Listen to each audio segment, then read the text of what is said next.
I don't have the greatest studio setup in the world, but I make do with some pretty cheap stuff. A couple people asked how. Let me show you. Reworking the workspace in the Paisley's Parked studio.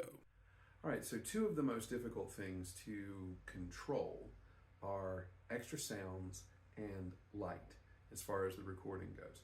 Now, one of the ways that I have found to kind of work around that is to never show you really that wall. That's the wall that goes into the bathroom. You can hear the ceiling fan working in there as I try to dry some clothes. That door stays closed most of the time when I'm trying to record. Now, I am in this house a lot by myself, so I don't necessarily worry about closing the other door, but if you see it closed, it means my son is either playing video games or I have company that's staying at the house. Now, in order to control the light that's coming in over the computer, I have curtains on a backdrop as well as blinds. Those are open right now. One of the other things that I've done on this window is using some of the Mini Guitar Society banners. They're printed black on white, and so they allow a bit of the white light to shine through during the daytime. Those are the unused full-size guitars and things. And I keep a little side fill light here that makes sense. That's the to-do board.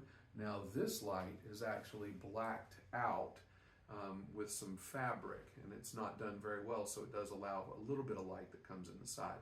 So during the daytime, this kind of keeps the lights in the background under control. Now, in the front, whenever it becomes overwhelmed with light, one of the other things that I'll do is use my little twinkle lights. This is particularly effective at night. Sorry for the shaking of the hand. This is particularly effective at night to kind of provide a night light-esque effect to it, but also it does kind of add a little bit of class to the whole thing. And so that's kind of the setup as far as the room goes. Now, let me show you a little more particulars about how the sound is formed. You might be surprised by this. Whenever you're jumping from overdubs to recorded film, it's not a big deal as long as you're using the same microphone. Anytime you use the camera, you have to make adjustments. So I keep having to go into the sound settings and adjust the level for the microphone that I'm using to record on the computer. If I'm going to be doing something with the camera, it actually needs to be about 70. If I'm just doing it live, 80 to 85 is great. All right, now when I'm recording in the daytime, especially if I'm here by myself, you may not have noticed in the back, there are these 10-inch custom PA speakers. And I know they're behind everything, but I have them, so I might as well use them. That's kind of the stuff I no longer use shelf or use very infrequently. If you've already recorded narration, you just split the video and reduce the playback video volume to 0. So now you can give a much better and clearer audio signal. Speaking of audio signal, the control for the PA is this 4-channel custom that is at least 25 years old. I think I paid about $150 for it. And it's hooked up to an even older Alesis drum machine because when I practice, I like to practice loud. The Positive Grid Mini is actually run into the PA. It also has a direct out with a USB that's run into the computer. And that's the main source of all of the guitar sounds that you hear. But being a player from the 80s, I also have a tendency to use foot pedals. For starters, that Legato loop stage pedal. I put it at the end of the signal chain so I can run affected signal into it. Then, while it's looping, run different signal into it. And that's the way I get layers with different guitar tones.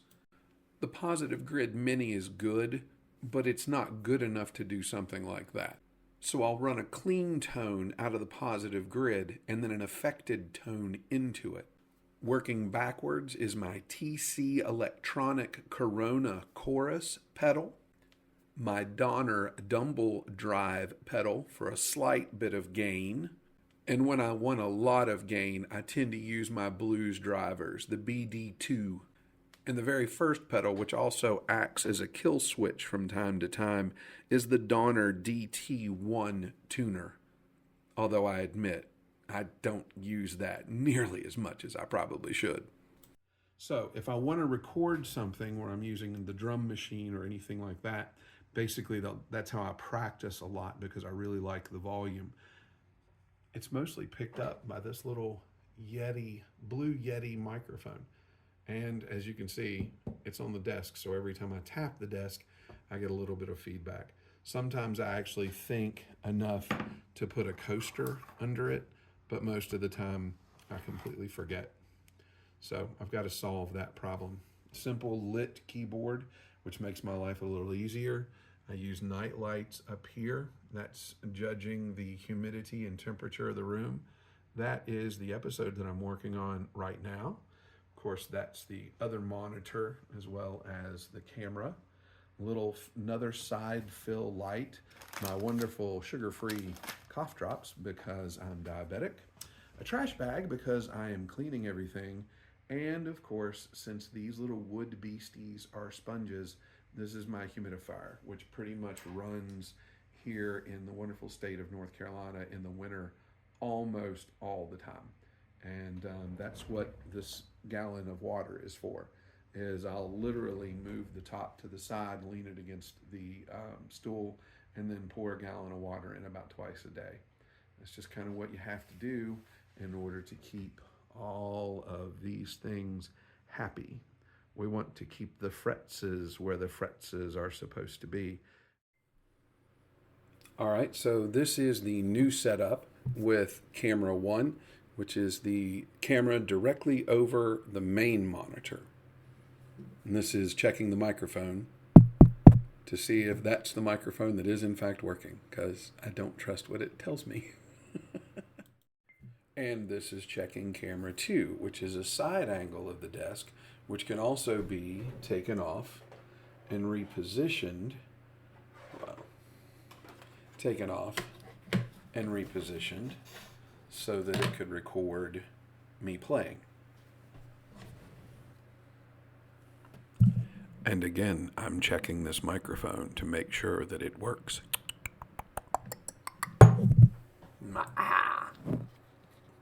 I'm a vampire. Not really. And this is checking the Skycam to see if it works in this setup hooked up to the microphone. Basic check. 3. And I know what you're thinking. That's great, but this is a guitar channel. How do the guitars sound?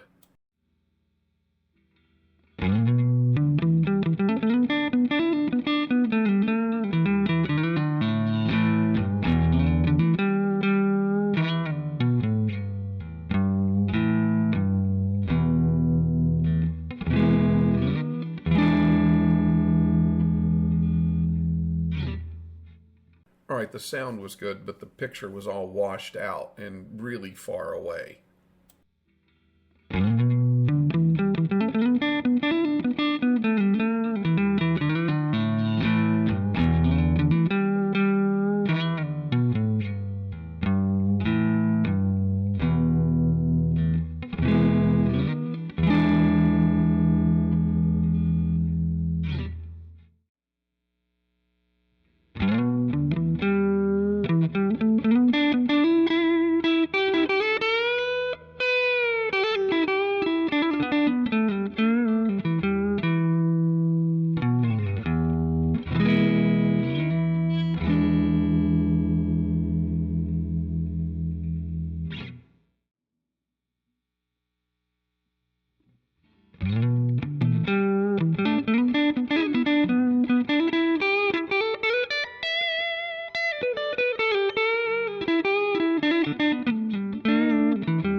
All right, so now that I have all of these different clips, the real difficult part is putting them into some semblance of order, taking them from the different sources like the camera and from screenshots and from the camera roll on the computer and from stored files, and moving them all into Movie Maker, which is what I tend to use to produce these.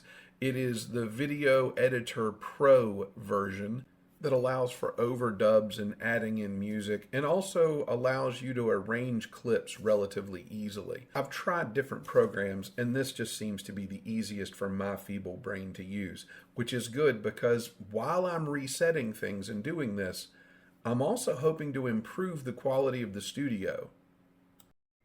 So I think we can agree the front camera is okay for close-up shots like this kind of dialogue, but anything that takes place a little further back from the desk needs to take place with camera 2 or camera 3 because they're just much sharper images. Now, the other thing that I noticed in working through this is even though I've now rewired the other part of the desk, as far as the audio is concerned, single coil pickups are still picking up a lot of interference from the screens and from the power supplies and lights that are on the desk. So single coils are going to need to move further back to be recorded as well. That'll give you a little truer sense of the audio signal. And one of the other things that's needed is I think it's finally time to do, well, two things. I think it's finally time to make two adaptations. The first is I've got to get this microphone off the desk some way isolated because I tap it way too often. And yes, I have heard or seen some of the folks that have responded to that. I've hesitated to go the route of getting one of these boom mic things because you see all these people have them and it seems to be trendy and blah, blah, blah, blah, blah. But as it turns out, you know, fixing this thing to a different surface may stop the pounding that you hear when I tap the desk from coming through. The only real issue is how do I attach the microphone that I have? Well, it's a Blue Yeti, and this is a Blue Yeti U adapter to hook it to a mic stand. So I'm going to go ahead and order those, and hopefully they'll be here before too much longer. And that takes care of the first major new fix. The second adaptation was something that I was kind of surprised I hadn't thought of. Or actually, I thought of it, I just hadn't invested in it. And it came because I was watching YouTube content. And I don't know whether it was the algorithm or it just happened to be the way that it showed up. But about 3 different clips that I watched during a 2-day span all came down to the same solution for one of the problems that I've been having repeatedly. And I've been fighting with it for a long time. And the solution was so obvious, I couldn't believe it took me this long to realize what I needed to do. The Positive Grid Spark has EQ pedals inside it, but as often as I change guitars, particularly if I'm going into a looper, I need something that's a little faster to access and something that I have a little better control over than a couple of knobs here and there. So I went ahead and picked up an EQ. This should not only help with a 60-cycle hum, but will help me address the specific frequency rumbles that I need to address in order to get a better guitar tone for the recordings. So just to recap, I've rewired all the audio. I have reconnected all of the video and moved all the cameras around. I have done an analysis of what's going on and hopefully ordered things that'll address the problems. And hopefully over the next few sessions, you'll see an improvement. You know, it is amazing to me the lengths that I will go to not to have to practice to get any better.